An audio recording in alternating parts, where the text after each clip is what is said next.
नमस्कार, मैं अमित और आप देख रहे हैं बॉलीवुड न्यूज। वक्त है दिन भर की सारी बड़ी खबरों को जानने का। चलिए शुरू करते हैं।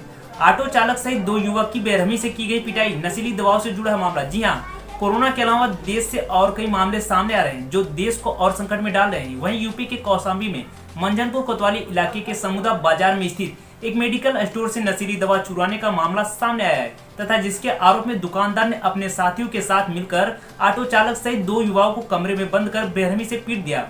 वहीं घटना की जानकारी पाते ही मौके पर पुलिस पहुंच गई और इस भीड़ से दोनों युवकों को बचा लिया। रिलायंस जियो के यूजर्स को लगा बड़ा झटका, बंद कर दिए सस्ते प्रीपेड प्लान। जी हां, रिलायंस इंडस्ट्री के चेयरमैन एवं मैनेजिंग डायरेक्टर मुकेश अंबानी ने रिलायंस की 43वीं सालाना आम बैठक में गूगल के साथ मिलकर सस्ते 4G 5G फोन बनाने का ऐलान किया था। उन्होंने कहा था कि गूगल के सहयोग से उपभोक्ताओं के लिए बेहद सस्ता स्मार्टफोन बनाया जाएगा।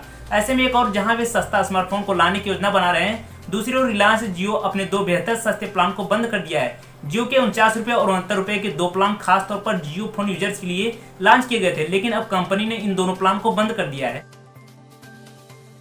दिल्ली में कोरोना संक्रमित बच्चों में कावासाकी डिजीज का बड़ा खतरा, जाने क्या लक्षण। जी हां, कोरोना संकट से जूझ रही राष्ट्रीय राजधानी दिल्ली में एक और बड़ी परेशानी सामने आई है। दरअसल यहां कई अस्पतालों में कोरोना वायरस से संक्रमित बच्चों में कावासाकी नाम की बीमारी के लक्षण देखने को मिल रहे हैं। कावासाकी के इन लक्षणों ने स्वास्थ्य विभाग की भी चिंता बढ़ा दी है। दरअसल कावासाकी एक सिंड्रोम है और यहाँ चिंता बढ़ाने वाली बात यह है कि अब तक इसके होने के कारणों का पता नहीं चला है। दिल्ली के कई अस्पतालों में पिछले कुछ महीनों से कोविड-19 लक्षणों वाले बच्चों में कावासाकी बीमारी के लक्षण दिखाई दिए हैं। दिल्ली स्थित कालावती शरण अस्पताल ने बुखार, चकत्ते, श्वसन और जठर संबंधी लक्षणों के साथ बच्चों के 5-6 मामलों की सूचना दी है।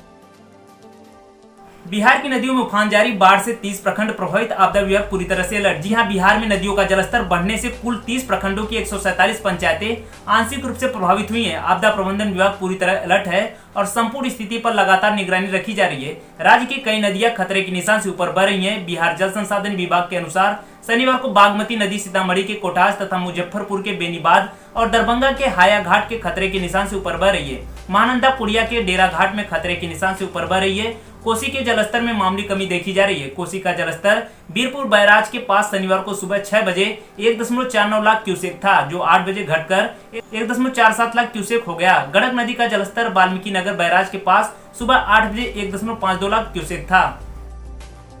कोरोना से देश में हाहाकार, एक दिन में 34,884 नए केस। जी हां, पूरे देश में कोरोना वायरस का प्रकोप थमने का नाम नहीं ले रहा है। देश भर में पिछले 24 घंटे में कोरोना के 34,884 नए मामले दर्ज किए गए हैं, जबकि इस बीमारी से 671 लोगों की जान जा चुकी है। स्वास्थ्य मंत्रालय के अनुसार देश में कोरोना के कुल पुष्टि मामलों की तादाद 10,38,716 हो गई है। अब तक 6,53,751 मरीज स्वस्थ होकर घर जा चुके हैं। कोरोना से हुई मौतों की कुल संख्या 26,273 पर पहुंच गई है।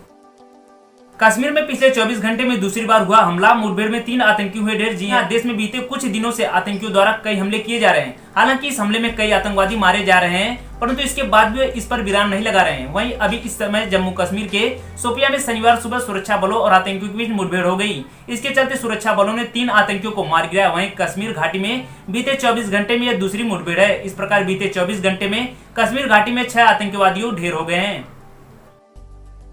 मौत का कहर, अब तक 44 की गई जान, 56 संक्रमित मरीज पाए गए। जी हां, शुक्रवार का दिन भी झांसी जनपद वासियों के लिए अच्छा रहा है। बुधवार के बाद संक्रमित मरीजों के इजाफा में कमी होती जा रही है। गुरुवार को 71 था, जबकि शुक्रवार को उसमें भी कमी हो गई है। आज 56 संक्रमित मरीज पाए गए हैं। वहीं प्रशासन लगातार लोगों को कोरोना के प्रति जागरूक करता जा रहा है। कोरोना के सक्रिय मरीजों की संख्या 637 हो गई है और मरने वालों की संख्या 44 पर पहुंच गई है।